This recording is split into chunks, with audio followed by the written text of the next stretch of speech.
नमस्कार, बहुत स्वागत है आपका।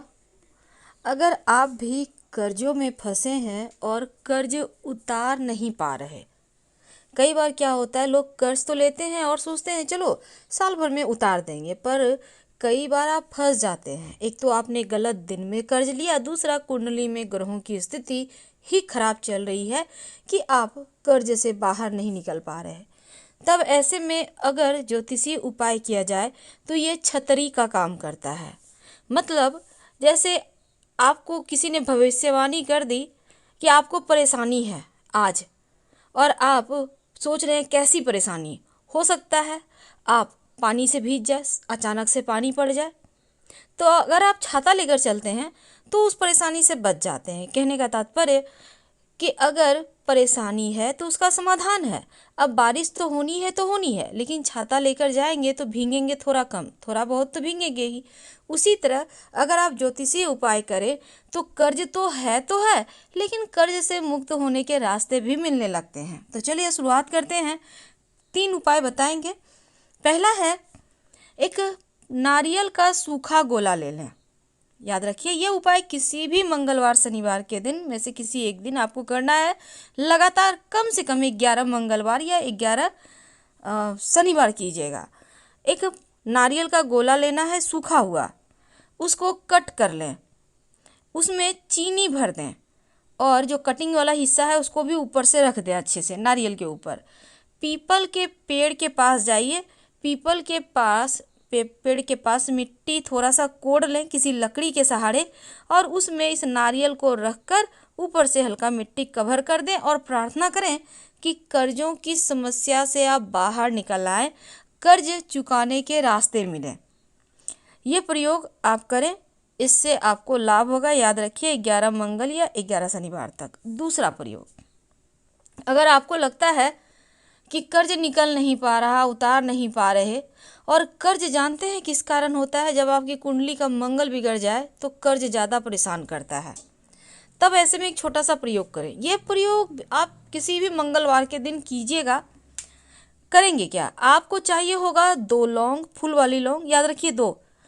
थोड़ा सा शहद, शहद कितना लेंगे, आप एक छोटी सी शीशी खरीद लीजिए शहद की, 50 ml की आती है। और इसके साथ ही आपको चाहिए 1 लोटा जल।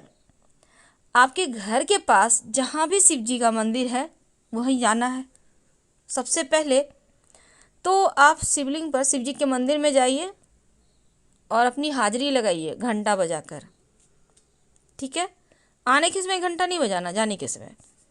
शिव जी को जाकर आप सबसे पहले शिवलिंग पर 2 लौंग अर्पित कर दें। जल अर्पित मत कीजिएगा, पहले 2 लौंग अर्पित कर दें। लौंग के ऊपर शहद धीरे धीरे प्रेम से नमः शिवाय, ओम नमः शिवाय बोलते हुए आप अर्पित कर दें। इसके बाद 1 लोटा जल प्रेम से धीरे धीरे स्थिर चित्त से भगवान को पुकारते हुए, प्रभु कर्जों से मुक्ति दिला दो, और उनको अर्पित कर दें। पहले लौंग, फिर शहद, फिर जल, और भगवान से प्रार्थना करें। वहीं पास में मंदिर में कहीं जगह होगा, बैठ जाइएगा, 10 मिनट नमः शिवाय बोलें, मन की कामना कहें और फिर आप घर चले आइए। 2 उपाय। अब हम आपको एक महाप्रयोग बताएंगे।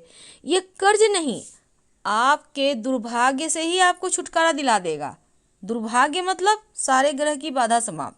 क्या करेंगे, आपको चाहिए होगा 1 पान का पत्ता, 2 लौंग। पान के पत्ता को उल्टा करें, यानी इसमें तो सीधा पान है, सीधा नहीं रखना, उल्टा कीजिए, यानी पीछे साइड पान का पत्ता, पीछे साइड, उसके ऊपर 2 लौंग रखें, यानी पीछे साइड का जो पान का पत्ता है उल्टा तरफ 2 लौंग रखें। पास में जहाँ भी पानी बहने वाला नदी है वहाँ पर चले जाएं। याद रखिए, जहाँ पानी बहता है, स्थिर वाला नहीं, तालाब नहीं जाना, आपको नदी जाना है। ये प्रयोग किसी भी शनिवार के दिन कीजिएगा। इसके बाद आप उस पान के पत्ते को हाथ में लेकर बोलिए, हे मेरे दुर्भाग्य, मैं तुझे यहीं छोड़े जा रहा हूँ, और इस पान के पत्ते को लौंग सहित पानी में छोड़ दे, बिना पीछे मुड़े आप घर आ जाए। याद रखिए, पीछे मुड़कर मत देखिएगा। जब भी कोई प्रयोग करें पीछे मुड़कर नहीं देखना है, चुपचाप करना है, क्योंकि ये टोटका है। तो आज हमने आपको कर्ज से मुक्ति के 2 महाप्रयोग बताया और एक प्रयोग बताया दुर्भाग्य से मुक्ति पाने के प्रयोग। जो ये पान के पत्ता और लौंग का प्रयोग है, इसका कहीं कोई काट नहीं है और इस तरह का दुनिया में कोई दूसरा प्रयोग है ही नहीं।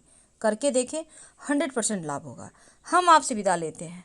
हर हर महादेव। प्लीज़ लाइक कर सब्सक्राइब करें।